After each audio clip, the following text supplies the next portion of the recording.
Hello bachcho, let's read the given question. The question says find the current through the 10 ohm resistor shown in the figure. Option A 0, option B 1 ampere, option C 2 ampere, option D 5 ampere. So ये problem we can solve using two ways.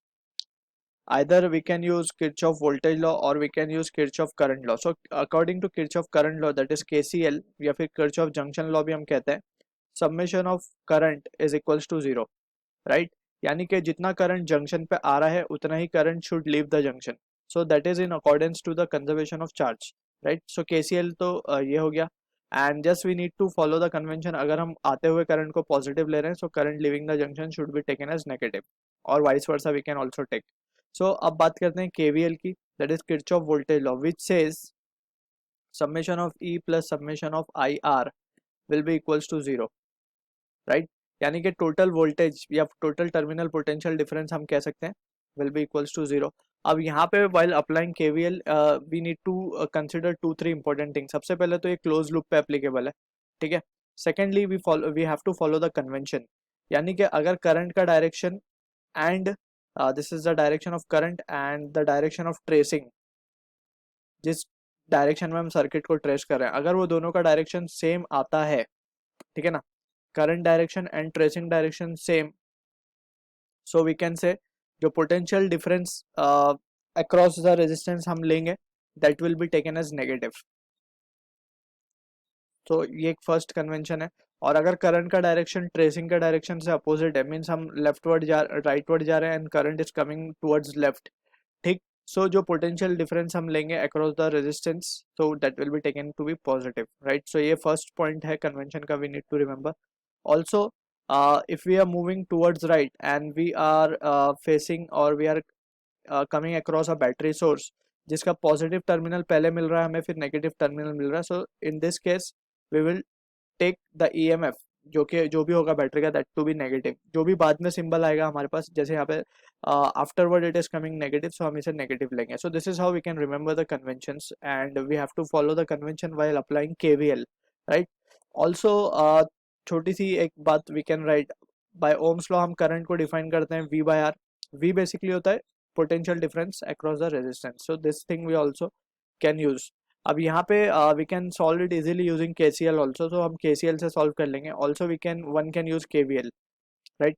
So KCL से कैसे solve करेंगे हम, that's the question we need to understand. यहाँ पे हम circuit में थोड़ा सा चीज़ें लिखेंगे, जैसे ये पॉइंट का जो पोटेंशियल होगा, यहाँ से हम देख सकते हैं कि ये प्लस टर्मिनल है, ये नेगेटिव है. यहाँ पे कोई एलिमेंट नहीं है, मीन्स कोई पोटेंशियल ड्रॉप नहीं हो रहा, सो यहाँ तक जो पोटेंशियल आएगा वो 4.5 आ जाएगा. इस पॉइंट पे जो पोटेंशियल आएगा वो 0 आ जाएगा. यहाँ का भी नेगेटिव पोटेंशियल है और यहाँ का भी 3 वोल्ट का भी, so we are taking this as to be 0, ठीक. अब यहाँ की बात करें, so we will consider this potential as to be V. अगर हमें ये V की वैल्यू मिल जाती है, so we can by applying Ohm's law we can calculate the value of current through 10 ohm resistor. So हम यहाँ पे ये जो पॉइंट है हमें V, इस पॉइंट का नाम दे देते हैं हम A. सो A पे हम KCL लगाएंगे. At point A we will apply KCL, so we can write applying Kirchhoff current law at A.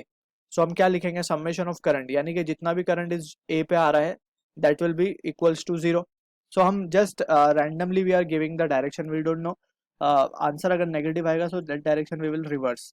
तो हम मान लेते हैं कि इसमें I1 करंट आ रहा है, यहाँ से लेट से I2 करंट आ रहा है, लेट से यहाँ से I3 करंट आ रहा है, ठीक है ना. So according to this law हम क्या लिख सकते हैं, I1 plus I2 plus I3 is what, 0. Summation of current is 0 on any junction, so this will be the case. अब I1 को हम क्या लिख सकते हैं, I1 को हम लिख सकते हैं यूजिंग दिस रिलेशन. I1 को लिखा जा सकता है 4.5 minus V, right? We don't know कि कौन सा पोटेंशियल ज़्यादा है कौन सा कम है, just we are writing V minus 4.5 भी कोई ले सकता है. तो जस्ट वी आर टेकिंग, हमने डायरेक्शन क्योंकि इस तरफ माना है, वी नो के current flows from high potential to low, so 4.5 को हमने ज़्यादा मान लिया है V के मुकाबले. That again we don't know कि ज़्यादा है या कम, तो V बाय R ये हो गया. प्लस I2 की अगर हम बात करें, सो I2 में हम देख सकते हैं 3 माइनस V लिखा जाएगा, 3 minus V by R means 10. और यहाँ पे हम लिखेंगे प्लस, यहाँ पे हम लिख देंगे 0 minus V upon 6 and that will be equals to 0. So this is how we can apply the KCL. अब यहाँ पे just we will cross multiply the things. अगर हम पहले इन दोनों को सॉल्व कर लेते हैं, सो यहाँ पे हम देख सकते हैं कि just we can have the value 9 minus 2v minus of v divided by 6 and ये आ जाएगा 3 minus v by 10 and that will be equals to 0. So यहाँ पे अगेन वी कैन सी, अगर हम इसे 10 से मल्टीप्लाई कर दें तो ये हो जाएगा 90 माइनस 30v डिवाइड बाय 60, क्योंकि इन दोनों का एलसीएम 60 आएगा, माइनस सॉरी प्लस ऑफ, यहाँ पे हमें 6 से मल्टीप्लाई करना पड़ेगा तो 18 माइनस 6v, और ये तो वहाँ जाके मल्टीप्लाई होकर 0 हो जाएगा. ठीक है. सो यहाँ से हम देख सकते हैं जो रिजल्ट हमारे पास आ रहा है वो आ रहा है 108 will be equals to 36v.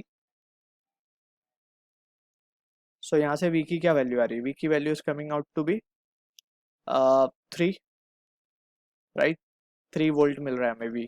सो अब हम कैलकुलेट कर सकते हैं I2. I2 को हम क्या लिख सकते हैं, यहाँ पे हम क्लियरली देख सकते हैं देयरफॉर I2 क्या होगा हमारे पास, v जो हमने लिखा था 3 माइनस v अपॉन 10. अब v तो हमें 3 मिला है, सो 3 minus 3 will be 0. So answer I2 का करंट क्या आ रहा है हमारे पास, 0 एम्पियर, या फिर जस्ट 0 ही हम कहेंगे. So option A is the answer to the question. I hope you understood the solution. All the best.